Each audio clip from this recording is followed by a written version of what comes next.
Post-match thoughts. Leicester City versus Tottenham. Leicester back in the Premier League. And it's nice to see Jamie Vardy back. It feels like it's been a while. But the man has been the only one at Leicester City who's been loyal enough to stay with them going down through to the championship and then back up. And obviously he returns in good form because he scores the game-tying goal. Big Ange, Georgie, and some of the viewers know already that I am not the biggest fan of Big Ange because I think while you should stick to your philosophy and you're set on your ways, I do think it's important to also be able to adapt and to change things up when it's required. I'm totally fine with building a base and having a set philosophy, but yeah, you need to make some changes. And I think last season that was one of the biggest reasons that they dropped off was the fact that they played the same system when they just didn't have the right players for it because of injuries, because of red cards. It was extremely unlucky. Speaking of injuries, James Maddison looking like the best player on the pitch. Just really good ball delivery, really good passing, really good understanding of his positional awareness. I liked him. I think he was one of the bright spots for Tottenham. You also had the news of Dominic Solanke just got sold to Tottenham not too long ago. He makes his debut. I'm not sure if it's his the first game of the Premier League season, so it's his official debut, I guess, or in competitive matches. And I said this to Georgie as well earlier, is that I think Dominic Solanke is actually like a polished version of Richarlison. So if I was Richarlison, I would think that the club probably wants me to be a backup. Obviously, they paid in American dollars, I believe it's somewhere around $85 million for Dominic Solanke. So if he is going to be brought in, Richarlison is probably going to get pushed out. I think Richarlison has had enough time now to show what he can do at Tottenham, and he just has been very inconsistent. And obviously he always has a lot of injuries, and that's always been a problem for him. So he did come on. I don't think he did very well.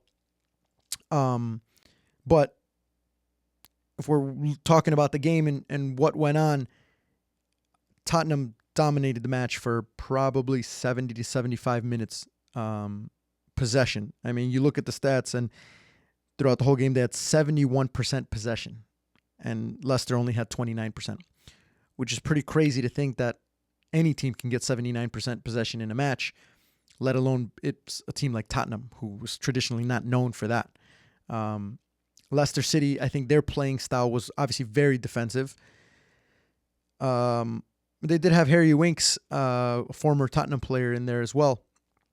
I think Leicester got very lucky. They're going to obviously be very happy with the point, because the way that they played under Steve Cooper, who I don't think is a great coach for a team like Leicester coming up into the Premier League. I just think it's going to be a long season for Leicester if they continue to try and play like this. I did think Tottenham, the problem with Tottenham is that you can play well for 75 minutes of the game, and then if there's a 5 or 10 minute spell where you don't play well, you end up going home with only a point. You could tell by Ange's his reaction at the end when Tottenham missed a header that could have given him the game-winning goal. He just looked defeated, and I think he knows that he doesn't have the players that he would like to have, or he doesn't have the system in place already. And maybe it's the fact that, obviously you're playing against a team that just got promoted and you still somehow could not come away with a victory. So that would be, that's something that would disappoint me if I was a Tottenham fan. However, I do think, like I said, there were some good performances. I did think Dominic Solanke played well. I think he's the right player for Tottenham. I think he fits in their system. Son, I thought played really well, and he's obviously going to be your main man going forward for this season. And the fact that you have James Maddison back and healthy, that's always good, because I think his value is just going to go up. From a Leicester perspective, if you're a Leicester fan, I think you have to take more risks going forward. There were some good spells and some good moments against Tottenham that I think they can replicate against some of the mid to lower level teams in the table. Obviously, they're not going to be able to play like that against Manchester City. But I just don't think it's going to be sustainable enough for them to stay in the Premier League this season. So I think they're going to definitely be in the relegation battle. It's just going to be the other thing as well is they just haven't made as many signings. And if you're really just relying on Jamie Vardy as your main guy, he's starting to get a little bit older, and they subbed him on later in the game. They subbed him off later in the game. I just don't think that that's going to be really sustainable over the course of a long, very, very long Premier League season. But as far as individual players, besides James Maddison, Son, Solanke, I don't think that there was Pedro Porro actually did well. He scored the goal. The one player I would say that's someone to look forward to watching the rest of the season is Bergvall, the midfielder from Sweden, Lucas Bergvall. I thought he did fantastic. I mean, he had 96% passing accuracy, 25 out of his 26 passes. He was very good. He's a player that I think he's only 18 years old. You use him a little bit this season.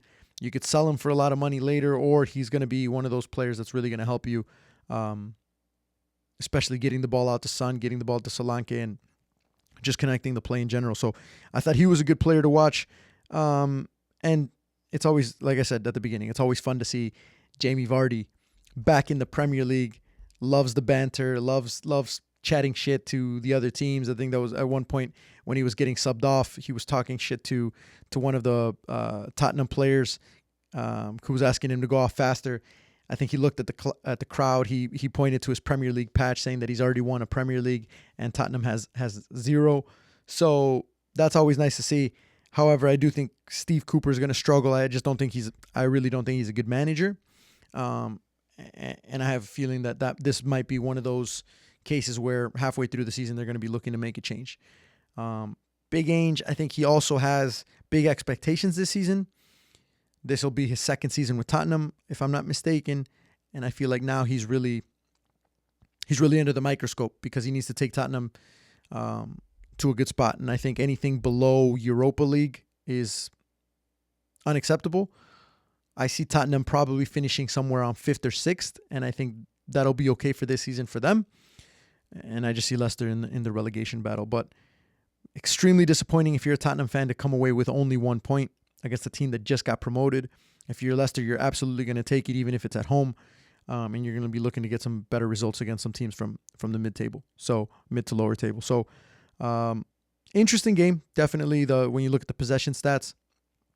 But yeah, those are my post-match thoughts.